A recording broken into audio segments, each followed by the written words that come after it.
అసలు ఈ మధ్యన మనోళ్ళు ఎందుకు ఇలా తయారవుతున్నారు ఏంటి నాకేం అర్థం అవ్వట్లేదు. ఉన్న కొంది ఎలాంటి మూవీస్ వస్తున్నాయి ఎంకరేజ్ చేయరేమని భయమేస్తుంది.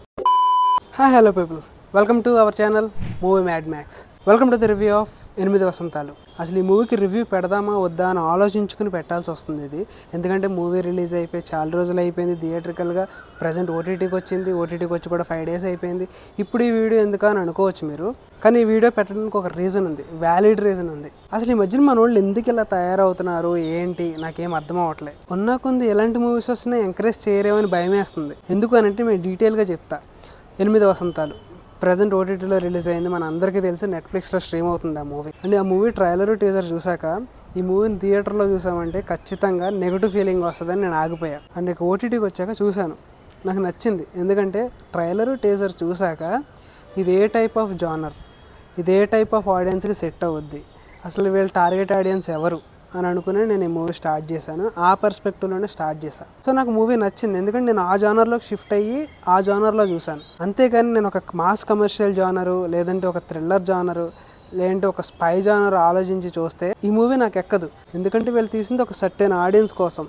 సో ఆడియన్స్కి రీచ్ అవుతే చాలనుకున్నారు. కొంతమంది రివ్యూయర్స్ నేను చూశాను, అంటే మా ఫ్రెండ్స్ చెప్పారు ఇలా రివ్యూస్ ఇలా ఉన్నాయని చెప్పి. సర్లే నేను చూసా, మనం ఒక రివ్యూయరే కదా అని చూస్తే వాళ్ళు చెప్పే విధానానికి దీనికి అసలు పొంతనే లేదు. ఎందుకంటే ఇది ఏ టైప్ ఆఫ్ మూవీ, 8 వసంతాలు అనేది ఒక క్లాస్ మూవీ, ఒక హీరోయిన్ ఓరియంటెడ్ మూవీ, చాలా క్లాస్గా ఉండే మూవీ. అలాంటి వాటిలో మీరు ఏం ఎక్స్పెక్ట్ చేస్తారు? ఓకే, సినిమా మరీ అంత తోపుతురమని నేను చెప్పట్లేదు, అలా అని చెప్పేసి మీరు చెప్పినంత వరస్ట్ అయితే నేను చెప్పను. సినిమా బాగుంది, డీసెంట్గా ఉంది. నాకు నిజంగా అసలు ఆ రివ్యూ చూస్తే ఎందుకు ఇలా తయారవుతున్నారు ఏంటి నాకేం అర్థం అవ్వట్లేదు. అసలు ఎందుకు ఇలా బిహేవ్ చేస్తున్నారు? ఒక్కొక్క మూవీకి వెళ్ళినప్పుడు ఆ జానర్లోకి షిఫ్ట్ అయిపోవాలి. ఒక మూవీ లవర్ అన్న అతను ఎవడైనా సరే, ఓకే మనకు ఒక ట్రైలరు టీజరు పోస్టర్స్ వాళ్ళు చెప్పిన విధానం చూసుకుంటే ఒక ఈ జానర్ పర్స్పెక్టివ్లో మనం దీన్ని చూడాలి.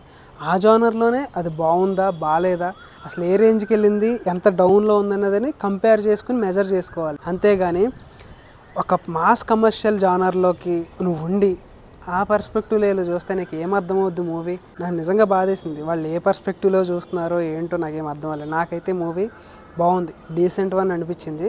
సో ఫస్ట్ హాఫ్ బాగుంది, నీట్గా ప్లెజెంట్గా వెళ్ళింది.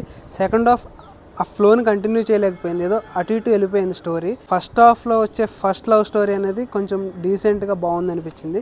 సెకండ్ హాఫ్లో వచ్చే లవ్ స్టోరీ ఏదో స్పీడ్గా అయిపోయినట్టు ఒక 1/2 hourలో తేల్చేశారు ఆ మూవీని మొత్తం. అండ్ హీరోయిన్ పర్ఫార్మెన్స్ అయితే చాలా బాగుంది, నాకు చాలా మెచ్యూర్డ్గా అనిపించింది. అండ్ అక్కడక్కడ హై సీన్స్ కూడా చాలా బాగించారు. అండ్ ఇది ఏ టైప్ మూవీ అంటే ఒక లేడీస్ మోటివేట్ అయ్యే మూవీ. అలాంటి మూవీస్ ఎలా ఉంటాయి, ఇలానే ఉంటాయి. అండ్ వాటితో పాటు టెక్నికల్ డిపార్ట్మెంట్స్ కూడా చాలా బాగున్నాయి. సినిమాటోగ్రఫీ అయితే అసలు ఎక్సలెంట్. కొన్ని షార్ట్స్ అయితే ఇంకా మైండ్లో నుంచి పోవాలి, అంత బాగుంది సినిమాటోగ్రఫీ. అండ్ ప్రొడక్షన్ వాల్యూస్ చాలా రిచ్గా ఉన్నాయి. మైత్రి మూవీ మేకర్స్ ఫుల్గా పెట్టారని చెప్పాలి మనీ, అంత బాగుంది. అండ్ ఎగ్జిక్యూషన్ కూడా చాలా బాగుంది. బట్ సెకండ్ హాఫ్ కొంచెం కేర్ తీసుకుని ఉంటే ఈ జానర్లో one of the best film అయ్యేదని నా ఫీలింగ్. సో ప్రజెంట్ ఈ మూవీ గురించి చెప్పాలంటే 8 వసంతాలు జస్ట్ బాగుంది, డీసెంట్ వన్. అండ్ మీరు ఈ మూవీ చూస్తున్నప్పుడు ఒక కూల్ మైండ్ సెట్లో ఉండి చూడండి. అంతేగాని ఒక మాస్ ఎనర్జీ కావాలి అనే పర్స్పెక్టివ్లో చూస్తే కానీ మీకు నచ్చకపోవచ్చు. అసలు మీకు అలాంటప్పుడు ఏ సినిమా నచ్చదు. ఒక సినీ లవర్ అన్నవాడు ఏ జానర్ తగ్గట్టు ఆ జానర్కి మారిపోవాలి, ఆ జానర్లోనే చూడాలి. అండ్ మ్యూజిక్ కూడా చాలా ఫ్రెష్గా అనిపించింది. సో టెక్నికల్ డిపార్ట్మెంట్ పరంగా, పెర్ఫార్మెన్స్ పరంగా అందరూ బాగానే చేశారు. వచ్చి ఫస్ట్ హాఫ్లో ఉన్న ఆ ఫ్రెష్నెస్ అనేది సెకండ్ హాఫ్లో కూడా తీసుకొచ్చి ఉంటే ఇంకా బాగా వర్కౌట్ అయ్యేది నా ఫీలింగ్. సో ఇది నా రివ్యూ అయితే 8 వసంతాల మీద. నెగిటివ్ రివ్యూ ఇచ్చేవాళ్ళు కొంచెం ఆలోచించేవండి, ఏ మూవీకి ఇవ్వాలి, ఏ మూవీకి ఇవ్వకూడదు, ఏ జానర్కి మనం ఎలా బిహేవ్ చేయాలి, ఎలా రివ్యూ ఇవ్వాలి అనేది కూడా నేర్చుకోండి.